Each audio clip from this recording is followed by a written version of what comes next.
estou aqui com a doutora Cleimans Moraes, advogada, onde nós vamos falar sobre documentos jurídicos no contexto da barriga solidária. Quero agradecer muito a sua presença, a sua disponibilidade de estar aqui conosco na semana de sexomentoria. Obrigada, Mônica, pelo convite. Obrigada por participar, né? Por me convidar para participar dessa semana tão importante e que fala de assuntos, aborda assuntos extremamente importantes e esclarecedores para todas as pessoas. E eu já quero ir perguntando logo o que é a barriga solidária e em que contexto, né? Quem que necessita dessa barriga e pode, né, ter essa barriga ou útero de substituição, que também é chamado, né? Uhum. Então, vamos primeiro para a definição do nome, né? Útero de substituição ou barriga solidária é o mesmo que útero, barriga de aluguel. Só que o nome barriga de aluguel é um nome impróprio, é um nome usado cotidianamente, mas é um nome impróprio. Que eu vou dizer logo lá na frente, logo a gente vai estar colocando essas questões. O que é uma barriga solidária? A barriga solidária, ela ocorre quando uma pessoa não pode gestar o embrião, o seu próprio embrião, o próprio neném, e ela vai pedir a barriga de outra pessoa para emprestar, né? Para ceder o útero, então por isso útero de substituição, vai ceder essa barriga para gestar o embrião de uma outra pessoa. Por que é barriga solidária, útero de substituição e não barriga de aluguel? Por que não podemos, é uma expressão errada falar barriga de aluguel? Porque no Brasil não pode ter pagamento. No Brasil, diferente de outros países, como Estados Unidos, por exemplo, alguns estados dos Estados Unidos, você pode ter pagamento, você pode ir contratar uma pessoa para gestar o seu embrião. Aqui no Brasil, não é permitido pelo Conselho Federal de Medicina pagar para que você gere o bebê de alguém, né?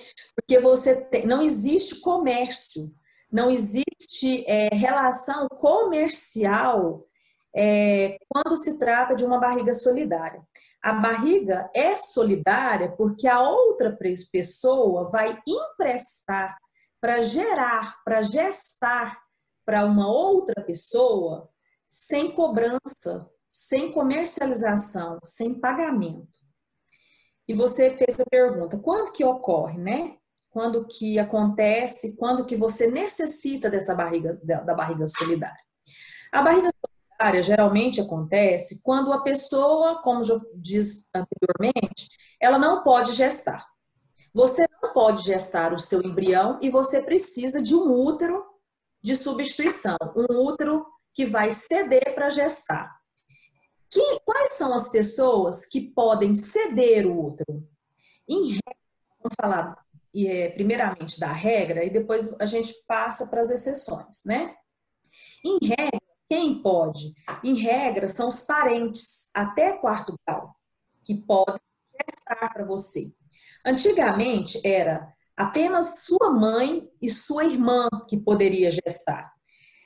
Com o tempo, veio um rol ampliativo, né?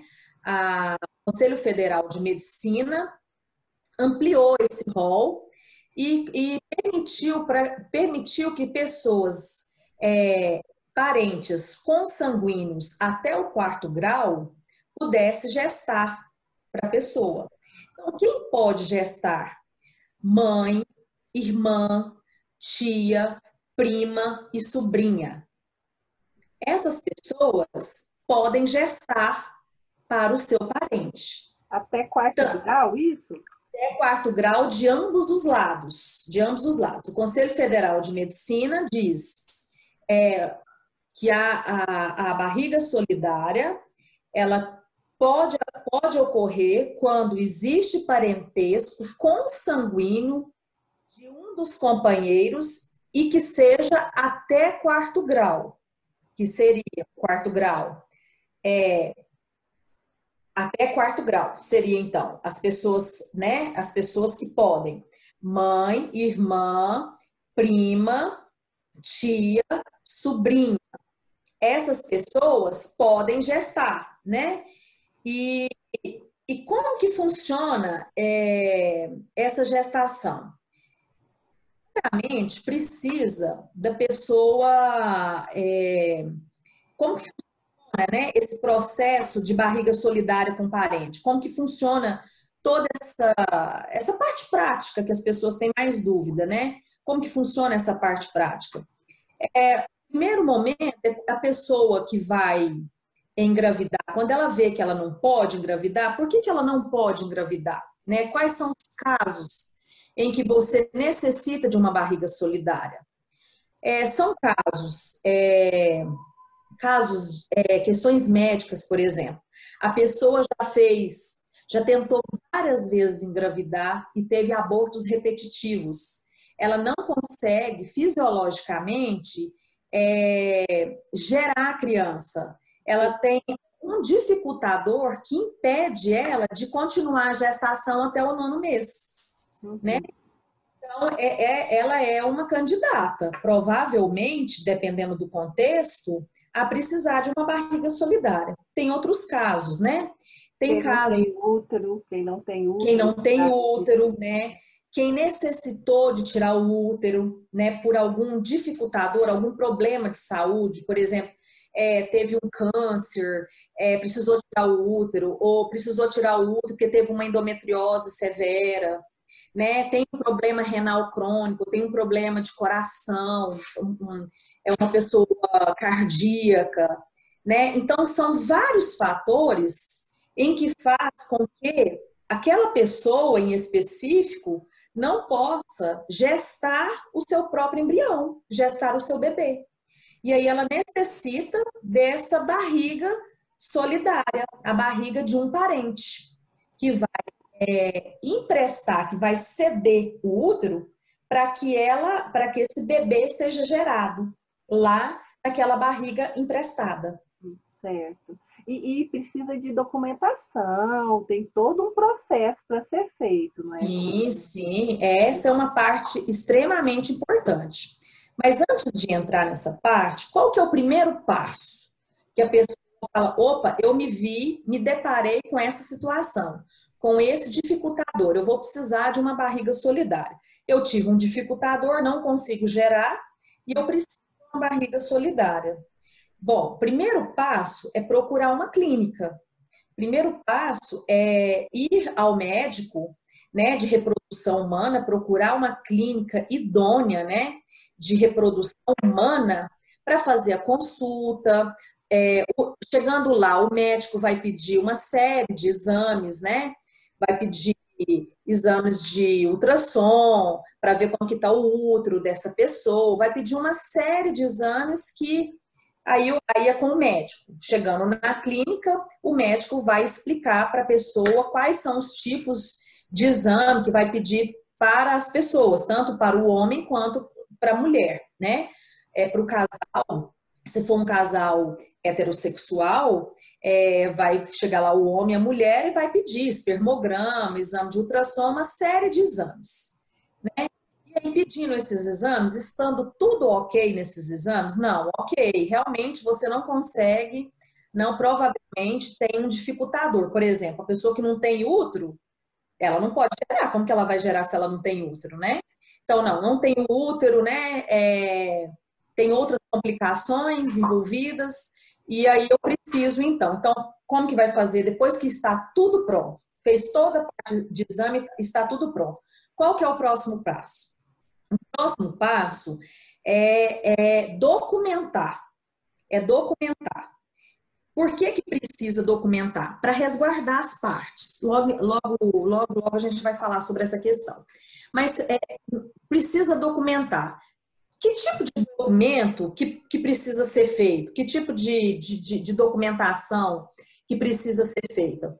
Precisa ser feita contrato entre as partes, né? Termos de compromisso entre as partes, precisa de relatórios médicos, precisa de laudos psicológicos, precisa de uma série de termos de compromisso.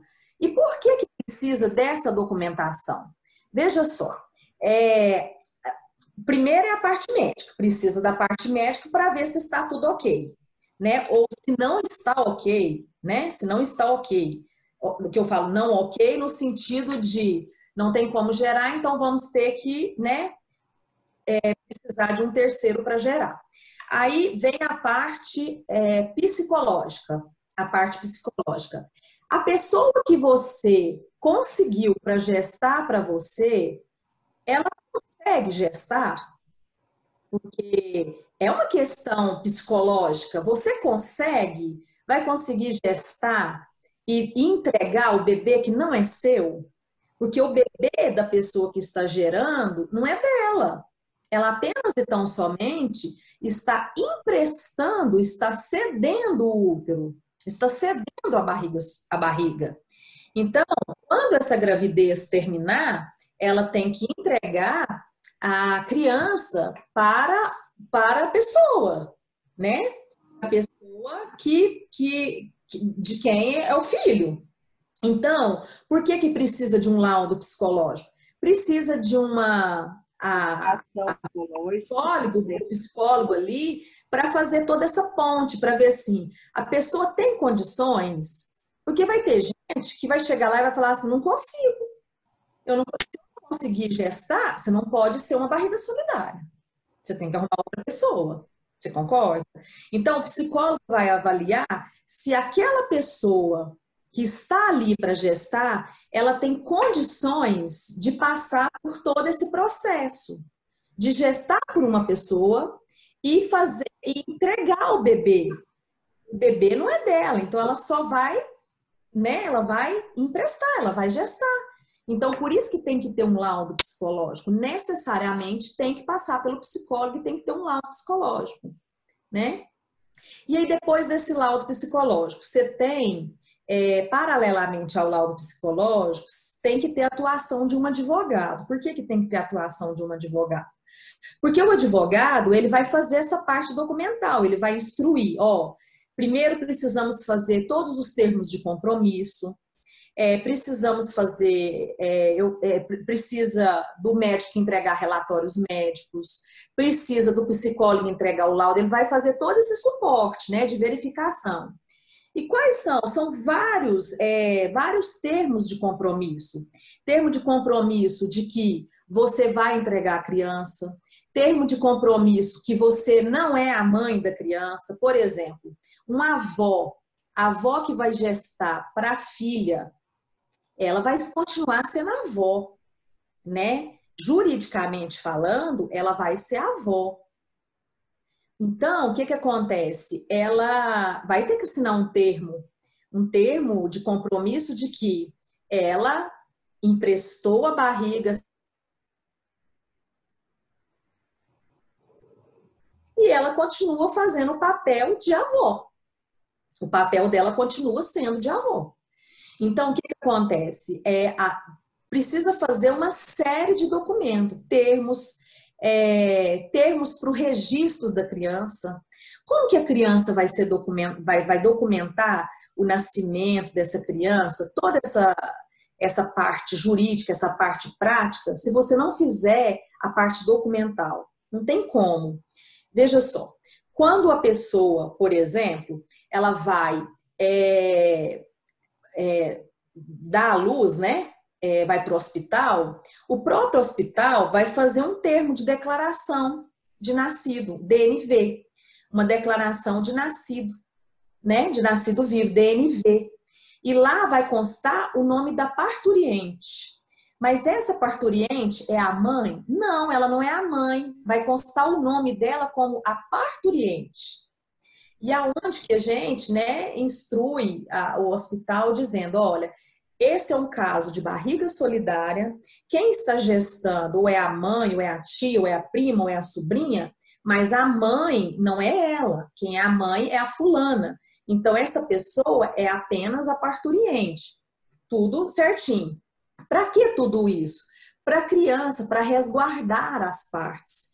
Resguardar a própria pessoa, né, as relações envolvidas e mais a criança, principalmente a criança, né? Então, por exemplo, pode acontecer? Pode, né? Nas novelas passam aí essas questões assim, a pessoa vai gestar o bebê e vai embora com o bebê. Por quê? Não tinha documento, não tinha feito nada de documento, não fez um relatório médico, não fez um laudo psicológico, não fez documento, não fez nenhum termo de compromisso. Uma vez que você assinou o termo de compromisso, ele tem que ser efetivado, até porque esses termos, eles vão ser feitos como escritura pública.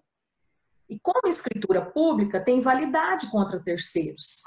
Então, não é só uma relação ali apenas, né, entre as partes, mas é uma relação que envolve família, né? Ou não. Pode acontecer de você não ter alguém da família e outra pessoa gerar para você? Tipo Pode, um amigo, uma amiga, pode, pode pode, ter pode. isso. Então, mas nesses casos, precisa de outras questões, né? Precisa de outras questões. O que que precisa, né? Quando ela não tem um parente, quando ela não tem um parente até quarto grau, o que que vai acontecer? Já aconteceu vários casos de, olha, vamos pensar aqui, geralmente em casal homoafetivo, porque nós temos três pessoas, três grupos, três situações que necessitam de barriga solidária. Quando que ela acontece? Essas três situações. Quando ocorre com um casal heterossexual, a mulher não pode gerar por essas razões que já foram ditas, por questão de saúde, né? Por questões médicas. Então, ela vai precisar da barriga solidária. No caso, por exemplo, de um casal homoafetivo masculino e feminino, geralmente o feminino não ocorre, mas pode acontecer. Geralmente ocorre nos casos de casais homoafetivos masculinos, porque se são dois homens, não tem um útero para gerar. Então, eles necessitam de um parente ou necessita de uma pessoa próxima para gerar, né? E os casos de produção independente. Hoje, atualmente, muitas mulheres não acharam, não encontraram um bacana para casar, para ser o pai do filho, né? Essa relação toda, né? Psicologicamente falando. Então, elas resolvem ir para a produção independente. E também os homens. Os homens chegam geralmente no escritório e falam assim: olha, eu não encontrei uma pessoa bacana que possa ser a mãe do meu filho. Eu quero ter um filho, eu estou passando da hora da idade e eu quero ter um filho, né? E eu quero ter um filho, mas eu não estou achando ninguém para ser um filho. Eu quero fazer uma produção independente. Então, nesses casos, quando é o homem. Então, nessas situações, de um modo geral, precisa de uma barriga solidária. E é onde vai necessitar de ser o parente, né? Aí eu te falo, vamos pensar aqui. Vamos pensar no caso, não tem o parente. Não tem o quarto grau, até o quarto grau. Eu não tenho uma tia, minha tia já é idosa, não tem útero. Eu não tenho uma prima, minha prima também já não pode mais. Eu não tenho uma sobrinha, não tem ninguém daquele rol do quarto grau. Pode uma amiga próxima gestar? Pode, mas não é a regra. O Conselho Federal de Medicina traz o rol dos parentes, mas diz: as exceções serão avaliadas caso a caso. Então, vamos para a exceção. Quando você tem a regra, você tem que documentar, fazer toda a parte documental e pronto. Beleza. Há menos dificultador. Agora, quando você não tem a pessoa da sua parente para gestar, você pode gestar na barriga de uma amiga, porque às vezes tem uma amiga que ela é mais próxima de você do que um parente seu. E aí já aconteceu de casos de dizer, eu não tenho parente, né? Eu não tenho uma tia, uma prima que possa gestar para mim, que tem idade. Porque, em regra também, a idade para gestar para uma pessoa é até 50 anos. Está no Conselho Federal de Medicina. Pode passar dos 50? Pode, mas aí a avaliação é médica. O médico vai fazer a avaliação se a pessoa tem condições de saúde para gestar. Se ela for uma pessoa que tem condições, né, que tem saúde boa, aí isso é uma avaliação médica. Mas geralmente a regra é até 50 anos, né? Tem as exceções. E aí a pessoa fala, eu tenho uma amiga que ela, nossa, ela é muito mais amiga minha do que minha própria irmã, que minha própria prima, que minha própria tia. Ela pode? Pode.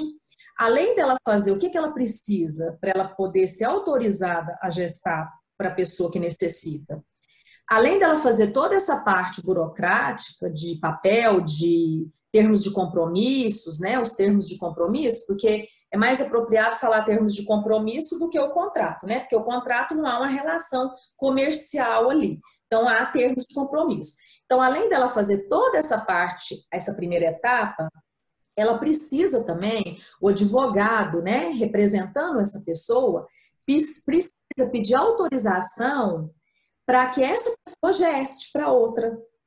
Qual que é essa autorização? Geralmente, ou é o Conselho Federal de Medicina ou o próprio Judiciário. O Conselho Federal de Medicina, ele pode conceder se ele vê que tem viabilidade. Se ele não conceder, a pessoa ainda tem o Judiciário. O Judiciário pode suprir essa falta. Né? Aqui em Uberlândia, por exemplo, tem vários casos concedidos, muito bacana. O tribunal, no Tribunal Federal, né? Na Justiça Federal, a Justiça Federal tá bem bacana, assim, as situações que chegam lá, geralmente está tendo boa aceitação, porque os juízes, eu percebo que estão entendendo que é uma questão é uma questão séria mesmo, não é uma questão que você está gestando para o outro por beleza, não é por isso.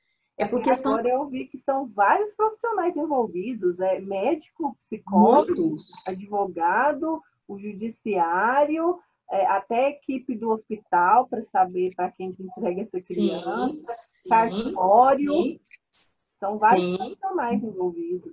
São equipes multidisciplinares. Né? O judiciário ele entra quando a pessoa ela não consegue essa autorização ou ela não precisa esgotar a via administrativa para ir para a via judiciária, né?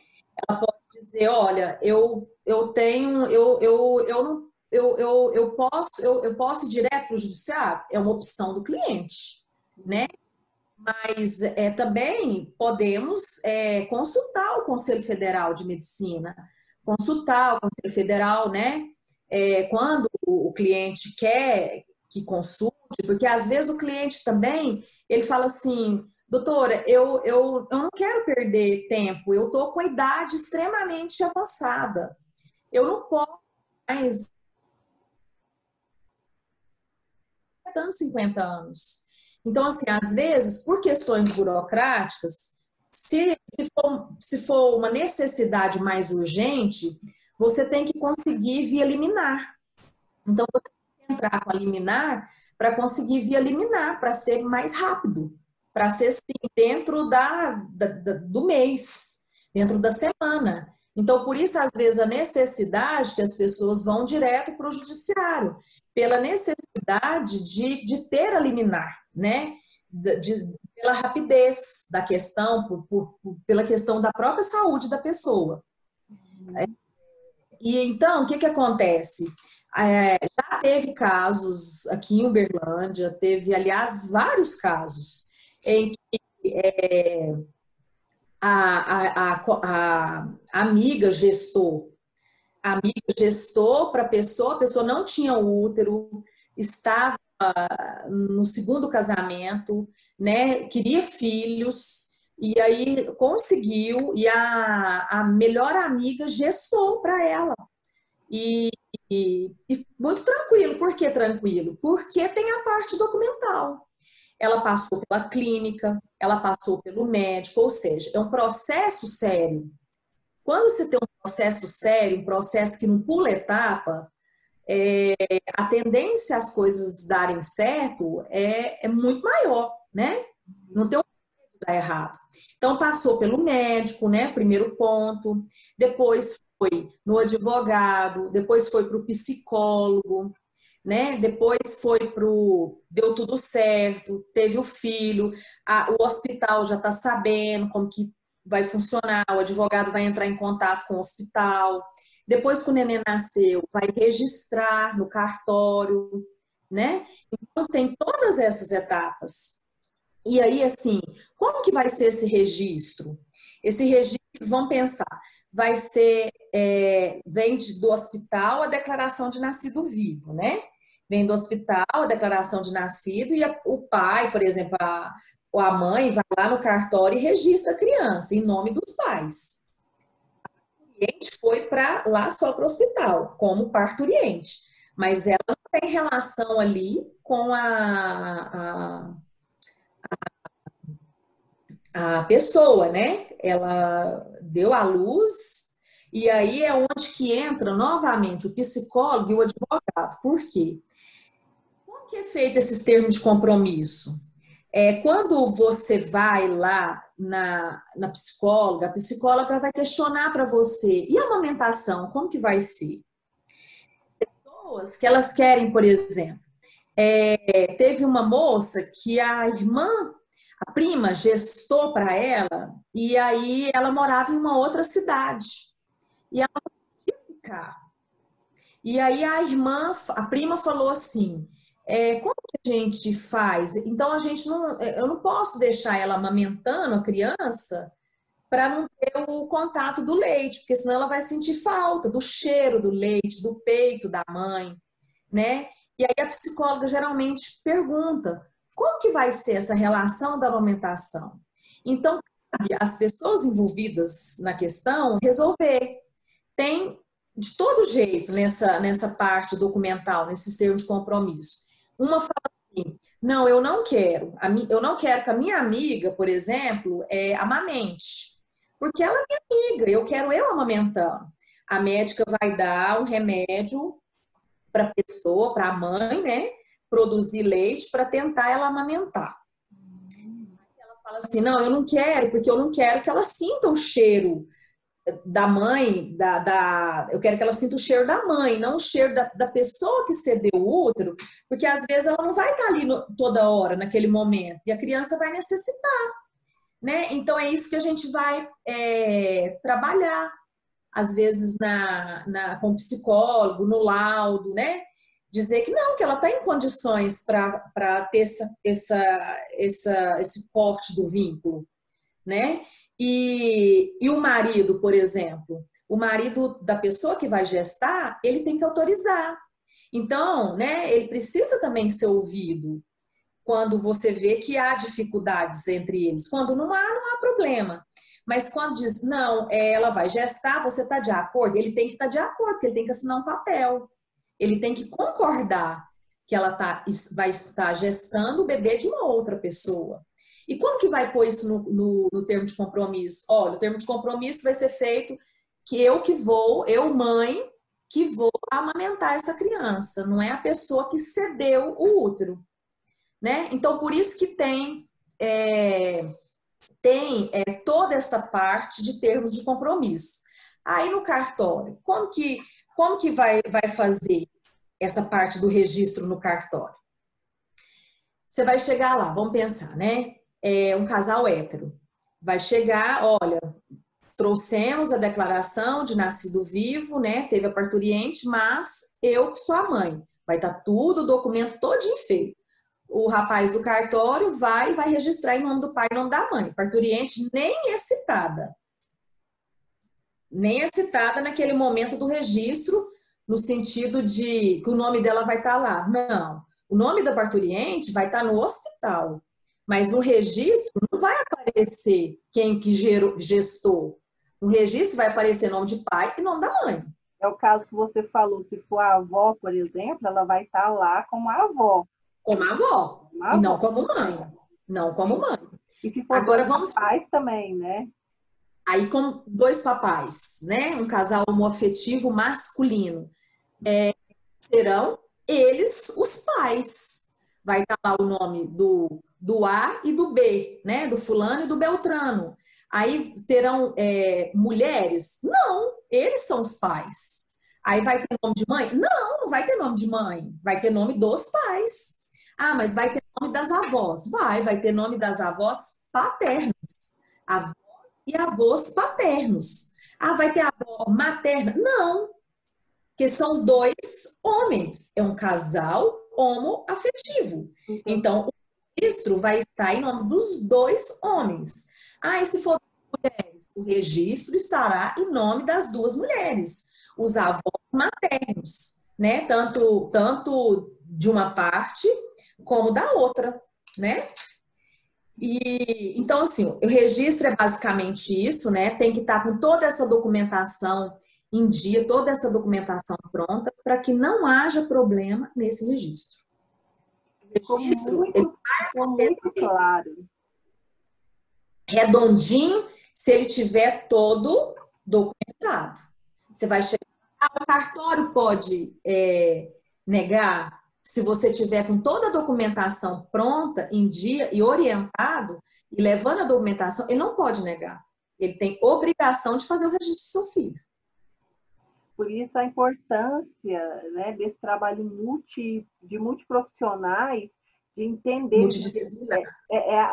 são assuntos assim, muito delicados relacionados à sexualidade, né, ao afeto, a quem que vai cuidar da criança. Sim, sim. E tem a questão também de dizer assim, por exemplo, por que, por exemplo, o marido da pessoa que vai gestar ou o companheiro precisa autorizar?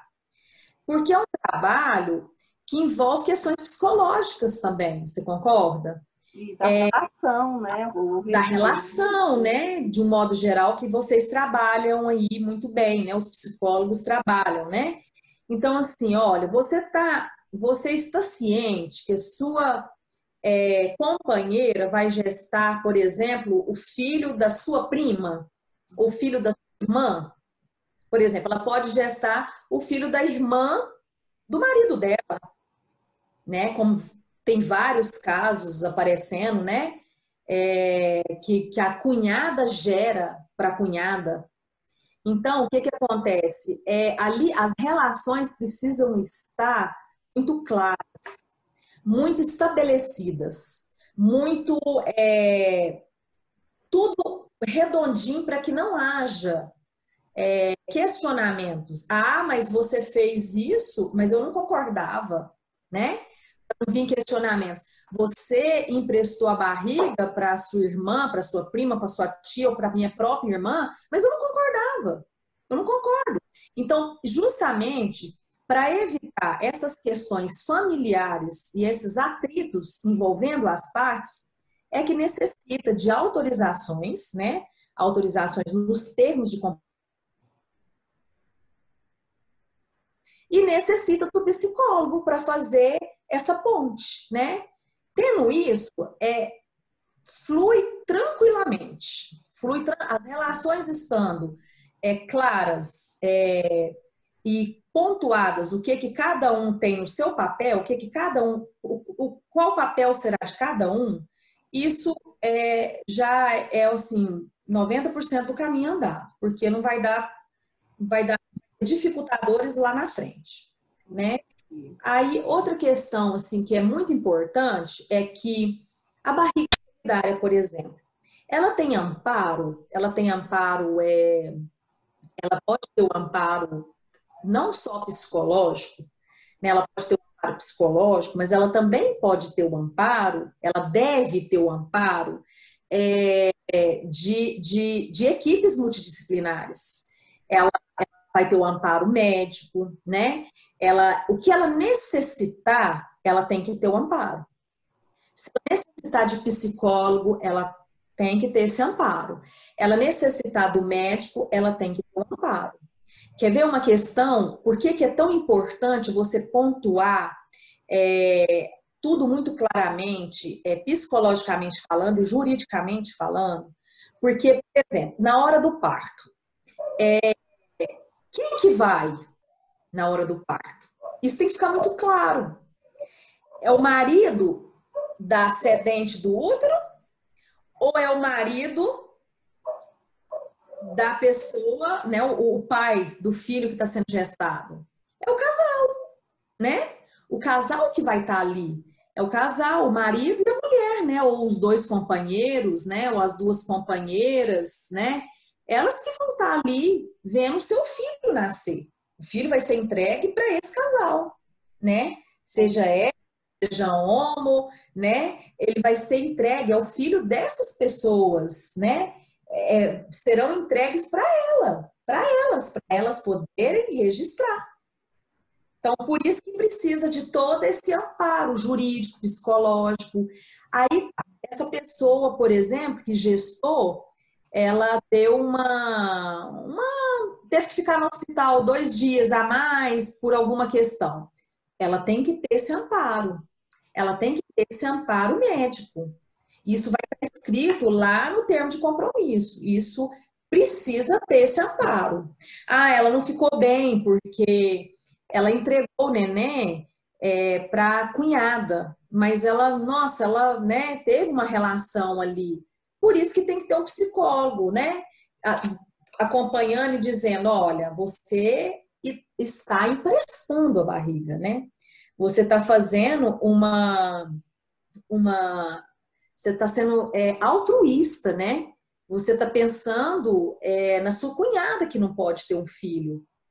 Teve um caso muito bacana esses tempos atrás, que a cunhada gestou para outra cunhada que não podia ter filho. E tranquila a relação, né? Bem tranquilo. Então, assim, você está ajudando a pessoa que você gosta a realizar um sonho. Você imagina, hoje, tem muitas pessoas que não conseguem gestar porque teve câncer no útero. Teve que tirar o útero, teve endometriose. Endometriose é um monte de gente que tem. Ou ela tem que fazer um transplante, né? Teve que fazer um transplante e ela não pode gestar. E aí a mãe dela vai gestar para ela. Gente, isso é de uma beleza. Pensa, a sua mãe gestando o seu próprio filho. Isso é uma pessoa dessa que tem uma relação desse desprendimento, isso é muito bonito. Por isso que é, né, bom ressaltar que não é uma barriga de aluguel, é uma barriga não solidária. Você doa aquilo ali, é um gesto, né, que você tem de amor. Gesto de amor, de afeto. Pessoa. Por isso que são termos de compromisso e não contrato. Não há uma relação contratual, não há uma relação de pagamento comercial como nos Estados Unidos, né? Em vários outros locais. Por exemplo, na Califórnia, por exemplo, nos Estados Unidos, você chega lá, você escolhe, por exemplo, um casal homoafetivo. Ele escolhe o óvulo, né? Tem que ter um óvulo com o espermatozoide de um deles, né? Vai fecundar o óvulo e vai gestar na barriga de aluguel. Eles vão pagar uma barriga lá para gestar. Na hora de nascer, vão lá e buscam. Então, assim, há um contrato. Na Índia, a mesma coisa. Então, o Brasil não. O Brasil não é igual aos Estados Unidos, alguns estados dos Estados Unidos, em que você faz toda essa parte contratual. Você vai na clínica, você já compra o óvulo que você não tem, né? E paga para uma pessoa gerar e já traz o bebê. Na hora que a pessoa, né, der à luz, né, parir a criança. Aqui tem toda uma relação envolvida de afeto, né? Toda uma relação familiar envolvida, ou que não seja familiar, mas que sejam de pessoas muito próximas. E hoje, o que nós nos deparamos com o maior dificultador? é que os casais homoafetivos e os próprios casais heterossexuais, às vezes não têm pessoas para gestar, pessoas da família. Porque não tem uma tia, a tia é idosa, às vezes é filho único, não tem uma irmã, não tem uma tia, não tem uma prima, ou tem uma prima, mas a prima não dá, porque a prima já teve filho, já está mais velha, ou não tem útero. Então, é justo, se você for parar para pensar, é justo essa pessoa não realizar o sonho de não ser mãe? Nós temos a ciência aí para auxiliar, né? Temos a ciência para auxiliar. Então, é justo essa pessoa não realizar o sonho de ser mãe por conta que se depara com um dificultador. Não, é justo, né? Eu fiquei pensando na questão das pessoas trans, né?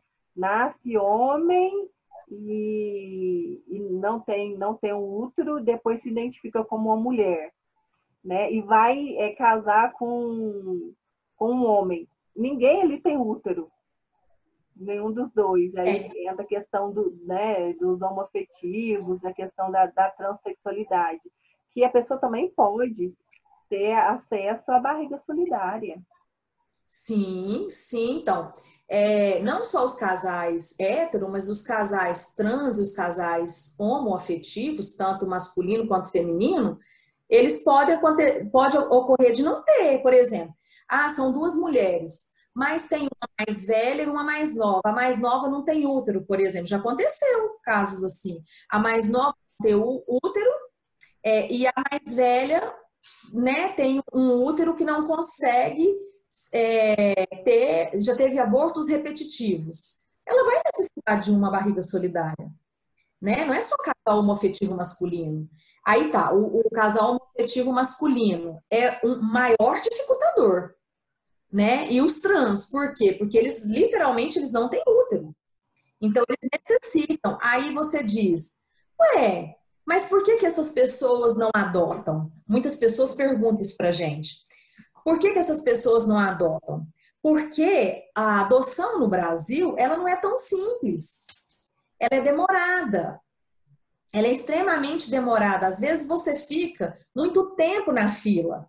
E às vezes as pessoas são mais velhas e elas não vão esperar, às vezes, 2, 3 anos na fila de espera para adotar. Então, e tem a questão também que a pessoa quer ter um filho biológico e é um direito que tem. Direito é direito e a gente não se discute. Direito é direito e ponto. Direito é direito para todos, né? Acho sim, tá bem claro. Né? Direito para todos. Então, essas pessoas, né? Esse público, eu não tenho útero, então eu tô condenado o resto da minha vida a não ter um filho biológico? Não, você pode ter um filho biológico, né? Você pode ter um filho biológico. Mas então, mas assim, aí algumas pessoas falam assim, não, mas para quê? Como para quê?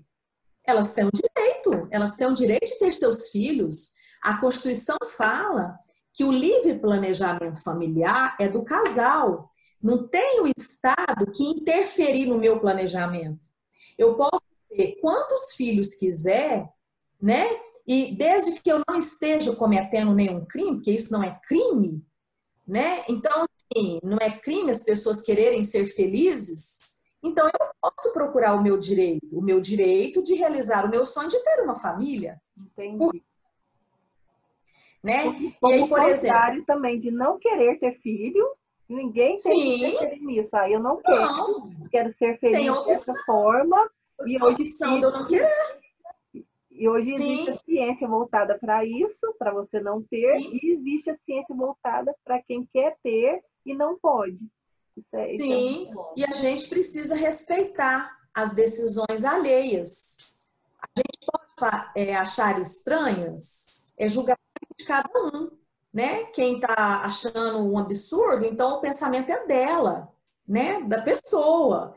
Mas assim, aí a pessoa tem o direito, né? De não ser julgada, de querer realizar um sonho.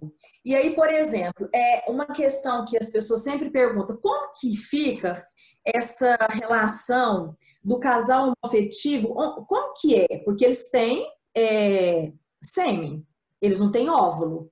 Onde que eles vão arrumar o óvulo? Eles vão, por isso que precisa ir numa clínica de reprodução humana, porque vai ter um banco de óvulos, onde as pessoas vão fazer, né? O médico vai olhar ali, por exemplo, você é um rapaz, por exemplo, que tem cabelo claro ou cabelo castanho ou cabelo escuro.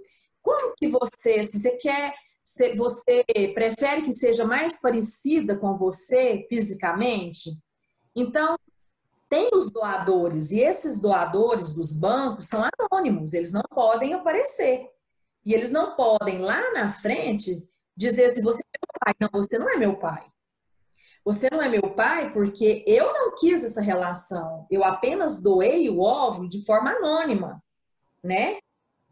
Isso é uma outra discussão lá na frente, mas que não vem ao caso. Mas assim, então, tá, eu sou asiático, né? E aí eu queria que parecesse comigo, né? Com o meu estilo, né? Com a minha aparência física. Então tá, a gente vai procurar, né, no banco um nesse estilo, né? Ah, eu sou branco, né? Branco, ou eu sou negro.